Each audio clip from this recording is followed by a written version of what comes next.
It's often remarked that children appear to grow up in the blink of an eye. Just ask any experienced parent. It seems like one day their offspring is a helpless newborn who fits in the crook of an elbow on the way home from the hospital. And the next day, they're all grown up and leaving home to start lives of their own. Spare a thought then for Michigan mom Darcy Brown. Indeed, Darcy, who lives in the city of Jackson, Michigan, has experienced this phenomenon more drastically than most.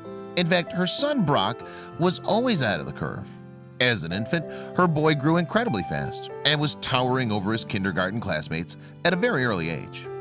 An alarmed Darcy asked doctors what was happening to her more than 5-foot, 5-year-old son. The medical professionals ran tests and then broke some horrible news. The Brown family had a massive problem on their hands, and one which could have tragic consequences. Before that dramatic diagnosis, however, young Brock seemed just like his peers in kindergarten. He appeared normal in every respect but one. While the average 5-year-old boy measures approximately 43 inches, just shy of 4 feet tall, Brock totaled 5 feet 2 inches. To put this into perspective, the average height of an adult American is 5'9" for men and 5'4" for women. With this in mind, Darcy knew something wasn't right, so she consulted a physician. Their diagnosis was that Brock had Sotos syndrome, which is also known as cerebral gigantism. The hereditary condition, which affects about 1 in every 15,000 people, facilitates rapid, taller than average growth in newborns until the teenage years. By adulthood, however, most sufferers have settled into a normal height for an adult, and there's nothing more to worry about. Nonetheless, there was a long list of further causes for concern for the Browns. Along with the diagnosis, they were informed that Sotos syndrome came with a wide range of other problems. Many who succumb to the genetic disorder also go through developmental delays, including learning disabilities, and the slow adoption of social skills.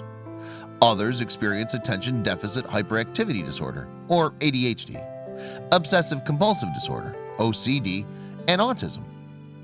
Also common to Sotos sufferers are coordination problems and low muscle tone. To top off this list of woes, for a few there was something much more serious to worry about. Unfortunately, it was thought that Brock was in this number. His mom was told that the prognosis for her kindergartner was grim. Doctors told Darcy that it was unlikely that her son would live to see adulthood.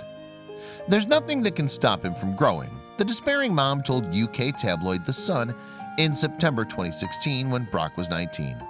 I don't know if he'll ever stop. After hitting 5 feet 2 inches tall in elementary, Brock became a 6-footer just in time for middle school at the age of 11. By the time he made it to high school, the then 14-year-old had sprouted to a staggering 7 feet in height. His mother noted he could easily grow 6 inches a year, and like others with Sotos syndrome, Brock and his family had experienced many of the long list of attendant maladies. He has ADHD and intermediate explosive disorder, Darcy stated. She explained the latter behavioral complication further, adding, "When he gets mad, he's mad." Brock's mom continued, "It wouldn't take him 2 seconds to pop a hole in the wall. It could be very dangerous if he wasn't on medication and able to be calmed." However, Darcy did maintain that instances of this type of behavior were rare for her boy. She insisted to the tabloid, "Overall, he's a big softy. His heart is as big as his body. His disorder also took a physical toll." Brock described his chronic growing pains to The Sun, saying, "It kind of feels like a big tennis racket has gone through my back." But unfortunately, because the boy was born with only one kidney, his doctors have prevented him from using traditional pain-killing medication to fight his constant aches. Nevertheless, the ever-budding Brock tried his best to reduce some of the day-to-day pain he was experiencing. He explained, "I do stuff to stop it hurting, and it makes me feel like there's a needle going through. It's hard to deal with. I just wish the doctors could do something to help my pain." In search of some relief her stoic son was suffering, Darcy organized a 1,000-mile journey from Jackson to Little Rock, Arkansas's Children's Center. The boy had a consultation there with Dr. Bradley Schaefer, an expert in Sotos syndrome. Subsequently, the specialist was able to give the Browns some good news and some bad news. Unfortunately, Dr. Schaefer was unable to provide Brock with any sort of remedy for the constant spinal ache the boy was enduring.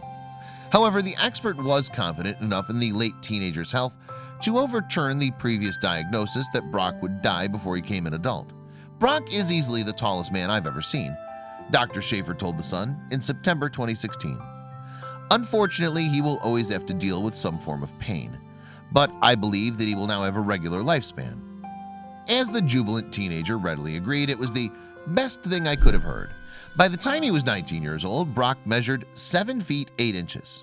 The youngster was closing in fast on the height of 30-something Turkish farmer Sultan Kosin, who's currently the world's tallest man at 8 feet 2 inches. The tallest individual ever is acknowledged to be the American Robert Pershing Wadlow, who died age 22 in 1940, measuring 8 feet 11 inches. While the wider world awaited further growth from Brock to see if he could overtake Kosin and Wadlow, his local community rallied around. But this was not just to cheer the young man on to greater heights and a potential world record. The people of Michigan wanted to be of practical help. Many of the fundraisers had witnessed for themselves the difficulties and expense of clothing and housing one of the tallest people on earth. Bearing in mind his outsized frame, Brock was forced to wear apparel which had been designed especially for him. Brock wore bespoke items from head to toe, and this meant a high cost of living. For instance, his socks alone cost almost $20 per pair to cover his size 28 feet. On top of that, Brock required a custom-made 8-foot bed and an individually crafted chair with a price tag of more than $1,000. His mom spoke with gratitude to the son about the charity the Browns had received. Darcy said, "We've had a couple benefits for Brock where the community got together and helped us out. He made about $10,400. It didn't last long. We had a lot of outfits. But within a year, he was out of them and it was time to do it again." Although Brock's giant height can cause a massive financial strain, the Browns are determined he should not have to pay for his condition in other ways. Both mom and son continued in their determination that Brock would lead a normal life. The teenager dreamed of having his own job, telling the son, "I hopefully want to work for a sporting goods store." With the danger of death lifted and his health in the clear, Brock was looking forward to a long and hopefully contented future. In light of his tough childhood, Darcy promised that she would never force Brock into a career that didn't suit him. All the mom wanted for her child was joy and fulfillment. She summed up, "I just hope he has a good life and is happy with everything he ever does."